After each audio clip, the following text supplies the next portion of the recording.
നെഹ്റു ഇന്ത്യയുടെ പ്രധാനമന്ത്രിയായി. നെഹ്റുവും പട്ടേലും മാത്രമല്ല, പട്ടേൽ ഇന്ത്യയുടെ ഡെപ്യൂട്ടി പ്രൈം മിനിസ്റ്റർ അല്ലെങ്കിൽ ആഭ്യന്തരമന്ത്രിയായി. അവർ തമ്മിൽ നല്ലൊരു കോമ്പിനേഷൻ ഉണ്ടായിരുന്നു. അതേസമയം നല്ല സ്പർദ്ധയുണ്ടായിരുന്നു. അതും ആശയപരമായ കാര്യമാണ്. പല ക്യാബിനറ്റ് മീറ്റിങ്ങുകളിലും വെച്ച് പട്ടേലിനെ നെഹ്റു ആക്ഷേപിച്ചായിട്ടുള്ള കഥകൾ നമ്മൾ പിന്നീട് കേൾക്കുന്നുണ്ട്. മുസ്ലിം വിരുദ്ധനാണ് നിങ്ങൾ എന്ന് പച്ചയായിട്ട് പറഞ്ഞിട്ടുണ്ട് പട്ടേലിൻ്റെ മുഖത്ത് നോക്കി.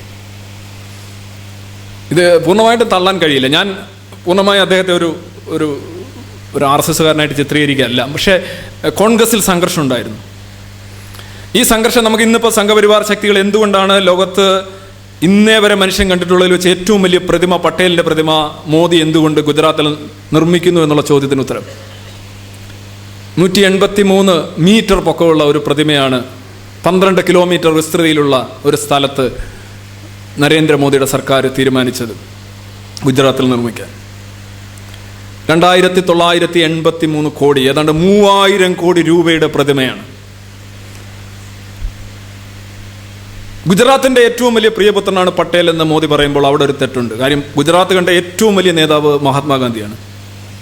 മഹാത്മാഗാന്ധിയെക്കുറിച്ച് അല്ലെ അദ്ദേഹത്തിൻ്റെ ഒരു പ്രതിമ, ഇത്രയും ഒരു വലിയ പ്രതിമ സംഘപരിവാറോ കോൺഗ്രസോ ഇന്ത്യയിലോ ലോകത്തോ എങ്ങും സ്ഥാപിച്ചിട്ടില്ല. സംഘപരിവാറിന് ഒരുപാട് നേതാക്കളുണ്ടല്ലോ, പഴയ നേതാക്കളും പുതിയ നേതാക്കളും ഒക്കെ. ഇവരുടെ ആരെങ്കിലും ഒരു പ്രതിമ നിങ്ങൾ ഇത്രയും വലിയൊരു പ്രതിമ കണ്ടിട്ടുണ്ടോ? ലേഡി ഓഫ് ലിബർട്ടി അമേരിക്കയിലെ 93 മീറ്ററാണ് അതിൻ്റെ പൊക്കം. രണ്ടാം സ്ഥാനത്ത് നിൽക്കുന്ന പ്രതിമ ഒരു ബുദ്ധ ടെമ്പിളാണ്. ബീജിങ്ങിലെ ചൈനീസ് തലസ്ഥാനത്തിലെ ഒരു ബുദ്ധ ടെമ്പിളാണ്. 153 മീറ്ററാണ് പൊക്കം. 184 മീറ്റർ പൊക്കമാണ് പട്ടേലിൻ്റെ പ്രതിമ. ഇത്ര വലിയ മനുഷ്യനാണോ പട്ടേൽ?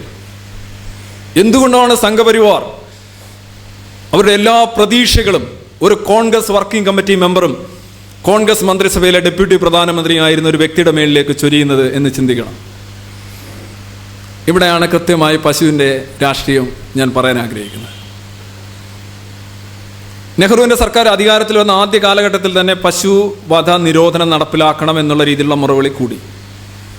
ഗാന്ധിക്ക് അവസാനം മനസ്സിലായ കാര്യം. ഗാന്ധി പറഞ്ഞു പശുവിൻ്റെ മതം നിരോധിക്കണം, പക്ഷേ അത് മുസ്ലിം സഹോദരന്മാർ കൂടി സഹകരിച്ച് വേണം ചെയ്യാൻ.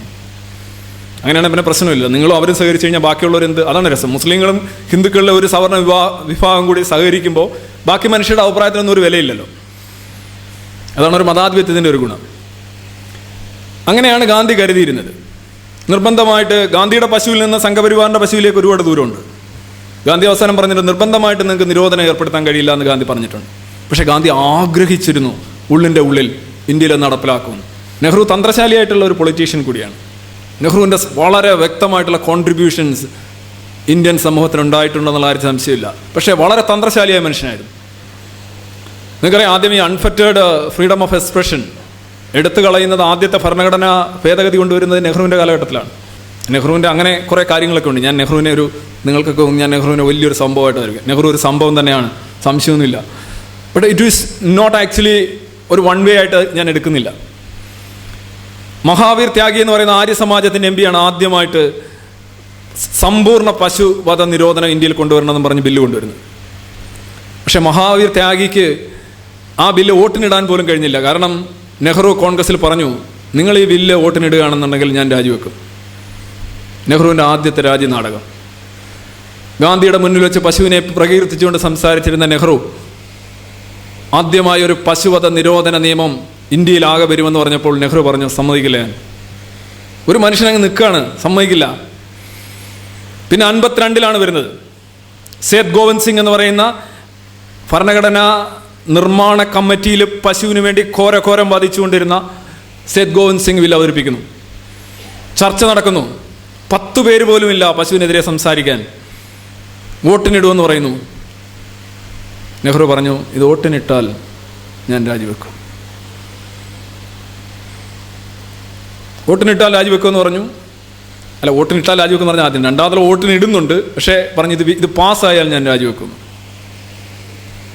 അപ്പോഴത്തേക്ക് എല്ലാവരും അസ്വസ്ഥരായി. ഈ 10 പേരെന്നുള്ള ഇക്വേഷൻസ് മാറി. വോട്ടിനിട്ടു, ഇത് പരാജയപ്പെട്ടു. പലരും ഇപ്പോൾ വലതുപക്ഷക്കാരെല്ലാം പറയാറുണ്ട്, അന്ന് നെഹ്റുവിൻ്റെ ഭീഷണി ഇല്ലായിരുന്നെങ്കിൽ അന്നേ ഇന്ത്യയിൽ മുഴുവൻ പശുവിനെ സംരക്ഷിക്കപ്പെടുമായിരുന്നു. 52 കഥയാണിത്. പിന്നീട് നെഹ്റു രാജ്യഭീഷണി മുഴക്കുന്ന 58 അദ്ദേഹം അന്ന് അതിന് ഉന്നയിച്ചൊരു കാരണം, ഞാൻ പ്രധാനമന്ത്രിയായിട്ട് കുറേ നാളായിട്ട് എനിക്കൊരു അല്പം സ്വസ്ഥത വേണം, സൂര്യത വേണം, പോയി ചിന്തിക്കണം, എഴുതണം എന്നൊക്കെയാണ് പറഞ്ഞത്. വ്യക്തമായ കാരണം ആർക്കറിയില്ല. അന്ന് നെഹ്റു രാജ്യഭീഷണി മുറിക്കിയപ്പോൾ അദ്ദേഹത്തിൻ്റെ ഓഫീസുകളിലേക്ക് കോൺഗ്രസ് അംഗങ്ങൾ ലാൽ ബഹദൂർ ശാസ്ത്രി ഉൾപ്പെടെ കണ്ണീരുമായിട്ട് പോയി ചെന്ന് പറയുമായിരുന്നു, നെഹ്റു നിങ്ങൾ പിന്മാറണം, നിങ്ങൾ നെഹ്റു എന്നാൽ ഇന്ത്യ എന്നുള്ളൊരു സമവാക്യം അന്നുണ്ടായിരുന്നു, പിന്നീട് ഇന്ദിര എന്നാൽ ഇന്ത്യ എന്നൊരു സമവാക്യമായി.